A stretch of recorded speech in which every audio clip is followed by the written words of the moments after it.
Hello students, agree update institute के digital platform पर आपका हार्दिक स्वागत करता हूं। मेरा नाम है रविंद्र कुमार और आप हमारे साथ इसी प्रकार रोजाना 10 क्वेश्चन आपके सामने बहुत ही शानदार तरीके से लेकर आ रहे हैं। यानी कि आपको यदि ये 10 क्वेश्चन रोजाना हमारे साथ आप देखते हो ना, तो 100% विश्वास मानिए कि आपकी तैयारी में इम्प्रूवमेंट होगा। ओके, तो आज अपने स्टार्ट करते हैं। यहां पर अपने पास फर्स्ट क्वेश्चन क्या है स्टूडेंट्स, देखिए यहां पर फर्स्ट क्वेश्चन है कि आपको यानी मिट्टी में यांत्रिक हेरफेर क्या करना है। मिट्टी में यांत्रिक हेरफेर या फेरफार जोड़ तोड़ को क्या कहते हैं स्टूडेंट्स, ये बताना होगा आपको। यानी कि यहाँ कुछ बच्चों को हो सकता है इंग्लिश में दिक्कत आए, तो यहाँ बता देता हूँ मैं आपको। जुताई यानी टिलेज, गहाई यानी कि थ्रेसिंग, ओके, और यहाँ बुआई यानी कि सोविंग, तो और यहां ऑल ऑफ दीज। तो स्टूडेंट्स यहां बताएं कि राइट आंसर क्या होगा। यानी कि मिट्टी में यांत्रिक हेर फेर को क्या कहते हैं स्टूडेंट्स, तो ध्यान रखें जुताई आपका ऑप्शन राइट होगा। यानी यहां पर राइट ऑप्शन कौन सा है, टिलेज। वेरी इंपॉर्टेंट है, रिपीटेड क्वेश्चन है एग्जाम में आए हुए, तो इसी प्रकार का पैटर्न के अकॉर्डिंग पूछा जाता है।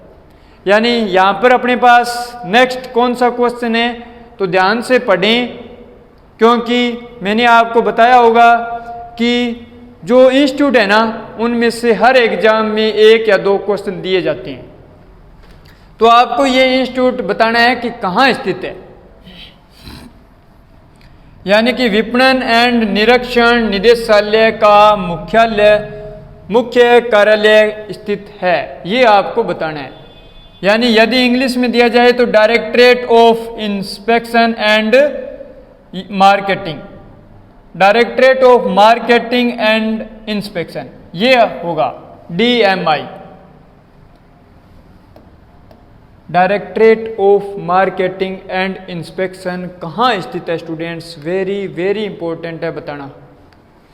यानी यहाँ पर नई दिल्ली नहीं है स्टूडेंट्स। यदि ये आप सोच रहे हो तो ये गलत हो गया। अब आपके पास वक्त है 3 ऑप्शन के लिए। यानी अब आपने सोचा होगा शायद नागपुर करें या फरीदाबाद करें, तो ध्यान रखें यहाँ पर कानपुर नहीं होगा और यहाँ पर नागपुर भी नहीं होगा।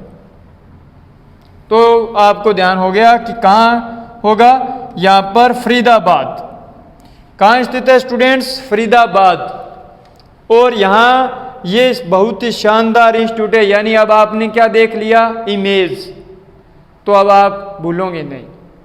अब यहाँ ध्यान रखना फरीदाबाद कहाँ स्थित है स्टूडेंट्स, फरीदाबाद है हरियाणा में। कहाँ स्थित है, हरियाणा में।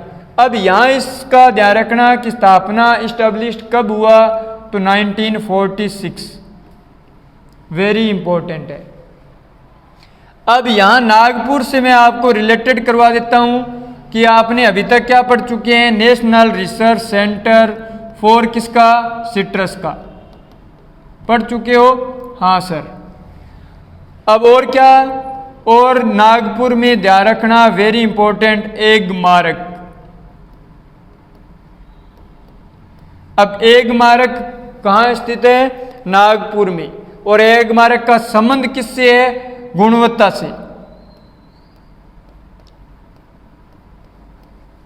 यानी कि कोई प्रोडक्ट है उसकी क्वालिटी एंड प्यूरिटी, शुद्धता और गुणवत्ता से संबंध किसका होता है, एग मारक से। एग मारक का स्थापना वर्ष 1935, ठीक है ना, ध्यान रखें। अब यहाँ पर यदि आपको हमारे साथ आपने क्लास अटेंड नहीं की है, क्योंकि हम देखो स्टूडेंट्स एक क्वेश्चन का क्या करते हैं, 4 क्वेश्चन तैयार करवाते हैं। तो यहाँ कानपुर में क्या होगा, Indian institute of pulses research, यानी कि भारतीय दलहन अनुसंधान संस्थान कहाँ स्थित है, कानपुर में स्थित है। और यहाँ स्टूडेंट्स नई दिल्ली में बहुत सारे इंस्टीट्यूट हैं, फिर भी मैं आपको याद करवा देता हूँ कि national bureau of plant genetic resources कहाँ स्थित है, नई दिल्ली में स्थित है। और आज एक नया याद करवा देता हूँ, CACP, ठीक है ना, CACP कहाँ स्थित है, नई दिल्ली में स्थित है। और इसका मुख्य कार्य क्या होता है, इसका मुख्य कार्य होता है मिनिमम सपोर्ट प्राइस को निर्धारित करना, MSP का निर्धारण करना। तो ये आपको इतना ध्यान रखना। अब निम्नलिखित में से असंगत का चयन करें। क्या करें, असंगत का चयन करें। वेरी इंपॉर्टेंट क्वेश्चन है, यहां देखो, यानी कि आपके सामने 4 ऑप्शन है, आपको 5 या 10 सेकंड का वक्त दे रहा हूं, यहां देखें, अपने उत्तर का मूल्यांकन करना। क्वेश्चन वेरी इंपॉर्टेंट है। यानी स्टूडेंट्स देखो, इमर व्हीट क्या असंगत है, emmer wheat, macaroni wheat, Mexican wheat और इंडियन ड्वार्फ व्हीट, आपको इसका नाम बताना है कि किसका असंगत है। यानी आपको ध्यान होगा कि ट्रिटिकम एस्टिवम सामान्य ब्रेड व्हीट, तो ये तो अपने पास कौन सी है, मैक्सिकन व्हीट होती है, ट्रिटिकम एस्टिवम होता है। असंगत का सिलेक्ट करना है, ठीक है ना। यहाँ मैक्रोनी से आपको याद रखना क्या, ड्यूरम में मैं और रै लग रहा है ना, तो ध्यान रखना मैक्रोनी या मरकोनी व्हीट दिया जा सकता है। अब यहाँ इमर व्हीट है, तो इस प्रकार याद रखो, इमर व्हीट हुआ। तो यहाँ आप याद करो कि ABCDE, तो D और E साथ में आ रहे हैं ना, तो ध्यान रखना डाइकोकम,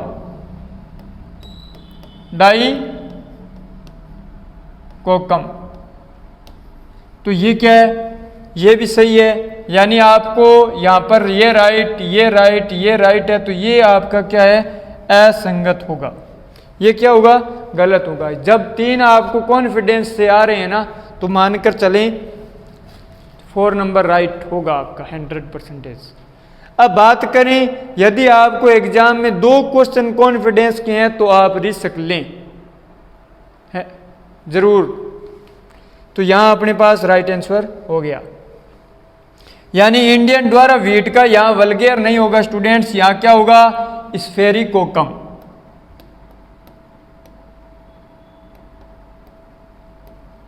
स्फेरोकोकम ये होगा। अब यहां पर अपने पास स्टूडेंट्स क्या है, निम्नलिखित में से किसका पूछा है क्वेश्चन, ध्यानपूर्वक पढ़ें कि जो कि छिलका रहित किस्म, यानी कि पूछा क्या है, huskless variety. Very important question है, आपको बताना होगा।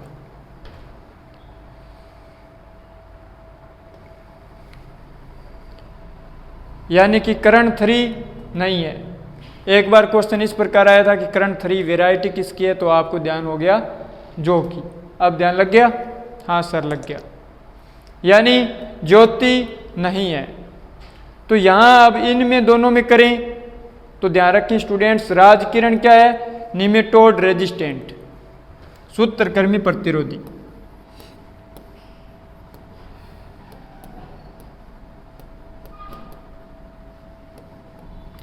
तो यहां आपके पास बचा क्या, Dolma. Very very important question बनता है यहां से। या तो पूछा जा सकता है कि डोलमा हस्कलेस वैरायटी है किसकी, तो जो की। और यदि डोलमा नहीं मिले तो ध्यान रखना कैलाश हो जाएगा।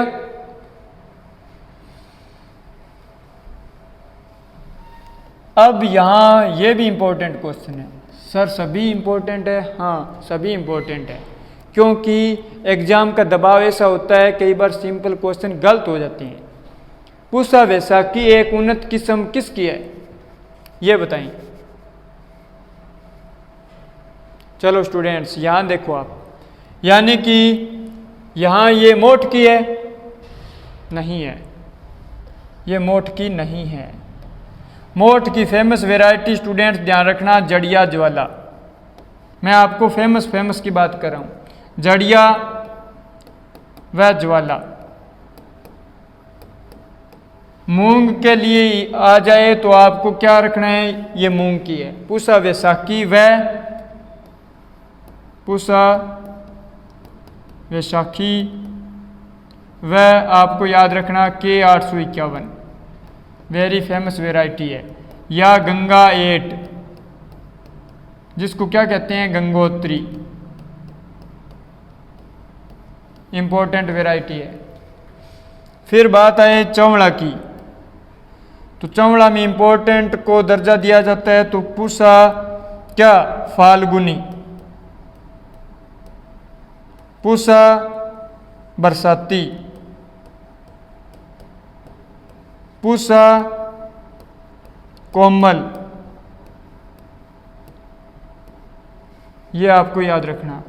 और बात करें मटर की इंपॉर्टेंट में, तो ध्यान रखना इसका क्या, छिल यहाँ अर्पणा, और एक होता है हरभजन। ओके, तो इस प्रकार आपको याद करना होगा।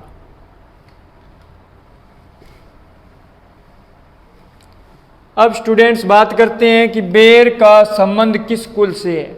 यानी कि आपको यहाँ ये बताया जा रहा है कि एग्जाम में क्वेश्चन किस पैटर्न के अकॉर्डिंग आते हैं, तो आप हर एक चीज़ का ये याद करना होगा। यानी हो सकता है बेर की जगह क्या, अमरूद का पूछा जा सकता है, हो सकता है आम का पूछा जाए। तो आपको यहाँ कंसेप्ट ये बताया जा रहा है कि यहाँ आपको सब चीज़ों की क्या, यानी फलों की हुआ, फिर सीरियल क्रॉप है, और फिर क्या अपने पास वेजिटेबल है, तो सब फसलों के botanical name, origin palace, family, chromosome number, ये सब याद करें स्टूडेंट्स।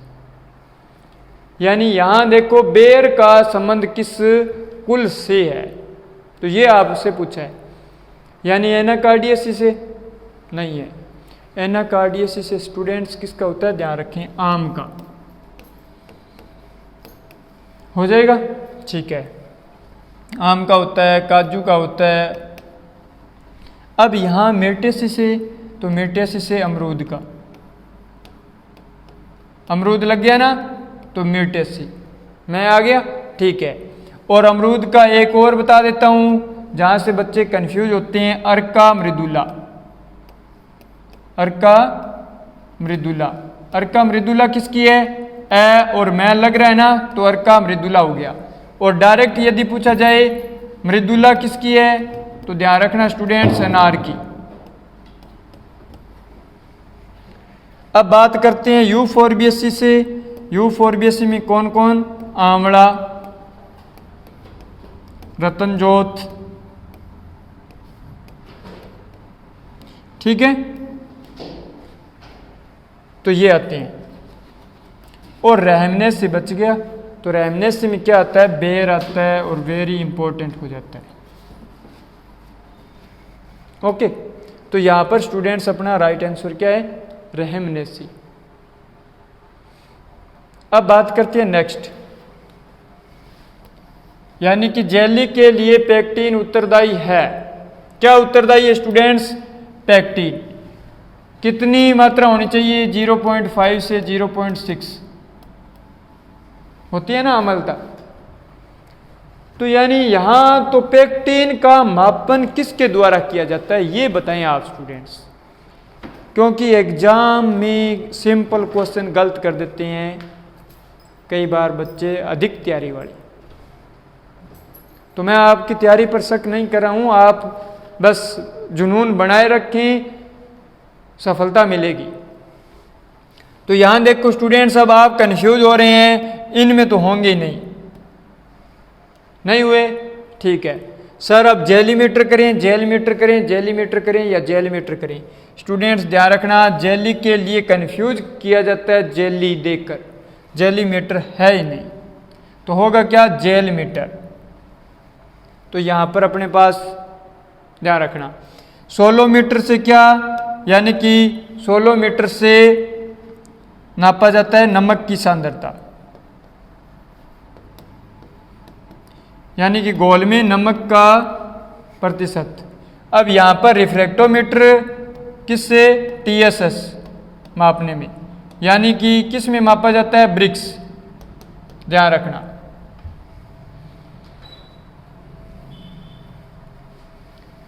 राजस्थान को कितने कृषि जलवायु खंड में बांटा गया है? वेरी शानदार क्वेश्चन, क्योंकि सिलेबस में दिया हुआ है कि राजस्थान के एग्रो क्लाइमेटिक जोन, तो आपको ध्यान होना चाहिए।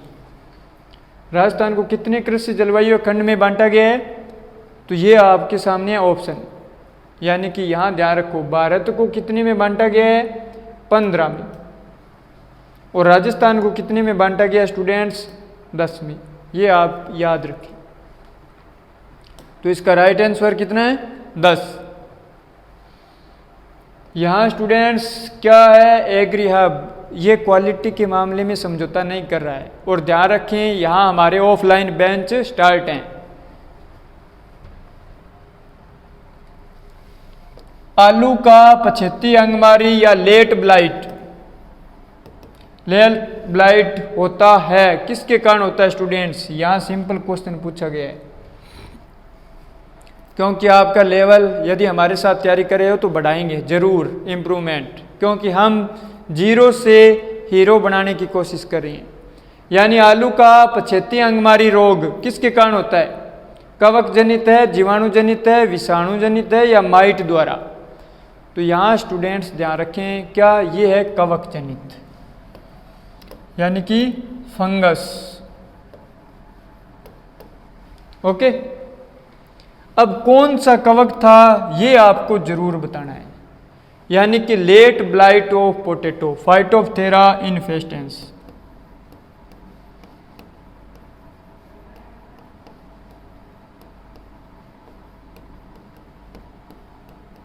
अब इससे क्या हुआ था स्टूडेंट्स, ध्यान रखें, आयरिश फेमिन, यानी कि आयरलैंड का अकाल। अब यहाँ सर हुआ कब था ये बताएं, क्योंकि कई बार क्वेश्चन आता है, तो ध्यान रखें 1845। हाँ हो जाएगा। जीवाणु द्वारा नहीं है, माइट द्वारा नहीं है, विषाणु द्वारा नहीं है, ठीक है ना। माइट का नाम आया तो ध्यान रखें, एक दिया जाता है इरियोफाइड माइट,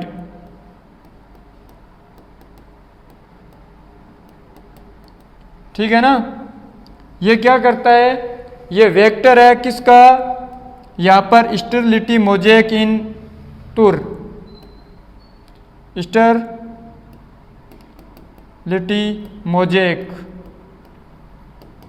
मोजेक इन किस में, अरहर दिया जाता है। अरहर की क्रॉप में एक रोग लगता है स्टेरिलिटी मोजेक, नर बंध्यता रोग। वो किसके द्वारा फैलता है, वो माइट के द्वारा फैलता है। मैं दे रहा हूं इसको 5 स्टार। तो स्टूडेंट्स ध्यानपूर्वक रखें याद, ओके। अब यहां पर अपने पास राइट आंसर क्या है, राइट आंसर कवक द्वारा, और ये इस प्रकार का दिखाई देता है लेट ब्लाइट, यानी कि आपने इमेज देख लिया तो अब नहीं भूलेंगे। अब अपने पास स्टूडेंट्स यहां पर क्वेश्चन, यानी कि निम्नलिखित में से कौन सी फसल पैडी, पैडी का अर्थ क्या होता है, रेटून, रेटूनिंग क्रॉप के रूप में प्रयुक्त की जाती है। वेरी वेरी इंपॉर्टेंट क्वेश्चन है। इस क्वेश्चन के लिए आप क्या कमेंट करके बताएं कि सर मेरा राइट था, आंसर क्या राइट था। यहां देखो स्टूडेंट्स ऑप्शन, यानी प्याज नहीं है स्टूडेंट्स। अब सर क्या करें, यहां टमाटर नहीं है, लौकी बैंगन नहीं है, ध्यान रखें यहां ये गलत हो गया। यहां स्टूडेंट्स क्या है, बैंगन इसका राइट आंसर है। यानी कि रेटूनिंग क्रॉप किस किस में होती है, ध्यान रखना, गन्ना में होती है, फिर आपको ध्यान रखना बैंगन में भी होती है, और किस में, कपास में भी होती है। तो यहाँ कई बार बच्चों को क्या वेजिटेबल का ध्यान नहीं होता है, तो ध्यान रखना कि बैंगन में रेटोनिन होती है। तो इसका क्या है राइट आंसर।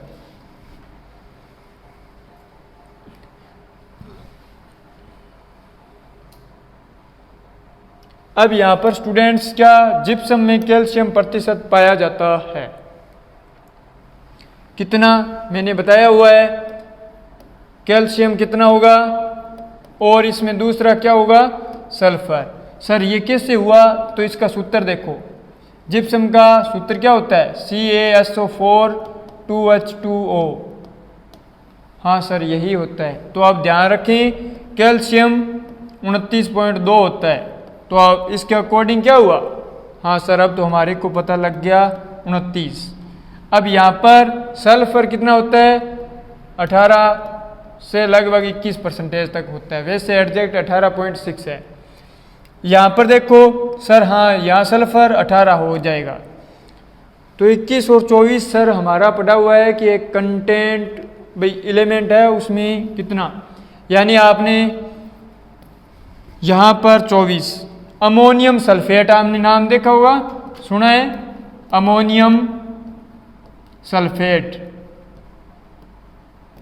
अमोनियम सल्फेट में क्या सल्फर कितना होगा और नाइट्रोजन कितनी होगी ये बताना है।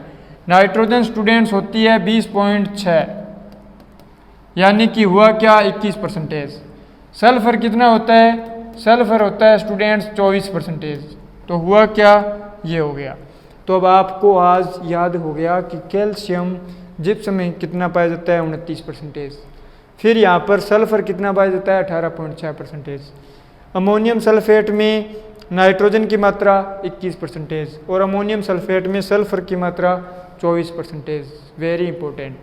हो सकता है कई बार आपको इस प्रकार का क्वेश्चन दिया जाए कि कैलकुलेशन के अकॉर्डिंग क्वांटिटी ज्ञात करने के लिए, तो ध्यान रखें।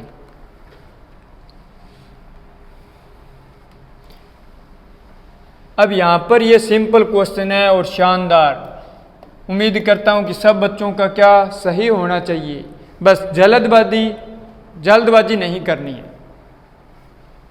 औरोबंकी है एक, क्या है पूर्ण तना परजीवी, आंशिक तना परजीवी, पूर्ण जड़ परजीवी और आंशिक जड़ परजीवी। सिंपल ऑप्शन है, यानी औरोबंकी है एक, क्या है, तो यहाँ स्टूडेंट्स याद रखें कि क्लोज एक ट्रिक होती है CLOS। हाँ सर ये तो हमारे को याद है। तो देखें यहाँ ये क्लोज में क्या हुआ, ये तना और ये होती है जड़। अब इसमें स्टूडेंट्स क्या कर दो, ये हो जाएगी पूर्ण और ये हो जाएगा अर्ध। यहाँ पर ये पूर्ण और ये हो जाएगा अर्ध। यानी अब आपको दिया है कि औरोबंकी दिया है ना, तो औरोबंकी क्या है पूर्ण जड़ परजीवी। तो यहाँ देखो स्टूडेंट्स कोई गलती नहीं होनी चाहिए और ये हो गया राइट आंसर। यानी आप एग्री हब के साथ यदि कंसेप्ट से पढ़ते हो ना तो कोई गलती नहीं होगी। कंसेप्ट क्लियर होना चाहिए, आपको एग्जाम में कोई रोकने वाला नहीं है, और सेल्फ कॉन्फिडेंस चाहिए। यहां देखो स्टूडेंट्स ये क्या है पूर्ण जड़ परजीवी। अब ये फील्ड में इस प्रकार दिखाई देती है क्योंकि हम क्या क्वालिटी के साथ कोई समझौता नहीं चाहते। तो यदि आप क्वालिटी के साथ समझौता नहीं चाहते हो तो हमारा बेंच ऑफलाइन बेंच स्टार्ट है, और ऑफलाइन बेंच के लिए यहाँ पर ये नंबर दिए गए हैं संस्थान के, इन पर आप कॉल करके जानकारी ले सकते हो। और वैसे भी क्या यदि आप घर बैठे तैयारी करना चाहते हो तो हमारा ऐप डाउनलोड करें, ठीक है ना, प्ले स्टोर से एग्री हब RSNR लगाकर ऐप डाउनलोड करें। ऐप में आपको recording video lecture plus notes दोनों मिल सकते हैं, ध्यान रखना दोनों मिल जाएंगे, आप उनको पेड कर सकते हो। Okay, thank you.